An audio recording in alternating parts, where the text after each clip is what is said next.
Greetings. It's been about a week now since we were last with you, and we're here today to tell you the same thing that we told you last week. We serve a God who is awesome, a God who is able, a God who can do anything but fail. We're here to tell you that we know that things have changed from the way they were even last week. Stores are closing, people are beginning to stay inside, and we look on the streets, we don't see as many cars as we saw last week, and even in the grocery store we see the shelves empty, and a lot of us are afraid. But I come to tell you today that we don't have a reason to be afraid, because we serve a God who is awesome. We serve a God who's able to do anything but fail. We need to understand today that He does not want us to be fearful, because we should have that experience, especially those of us who are Christians, to know what He has done. The songwriter said, "It is no secret what our God can do. What He's done for others, He can do the same thing for you." We sometimes become afraid. I want to talk to you about fear. And a lot of us are fearful. We don't know what's going to happen. We're afraid of the unknown. But I'm reminded of a story of Jesus Christ according to Mark 4:34, in which He had finished talking with the multitude and He decided to cross over to the other side to get some rest. And while they were traveling over, He decided that He would get some rest even while they were on the ship.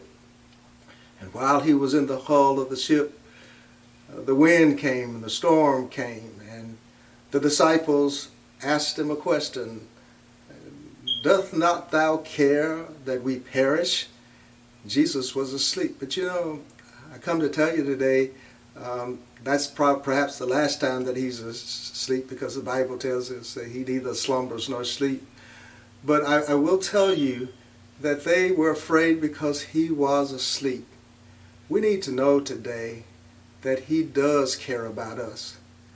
And the storm came, and He said, "Peace, be still," and hush, shut up. And guess what? The winds stopped blowing and the waves stopped beating the ship. The Bible says that they were afraid.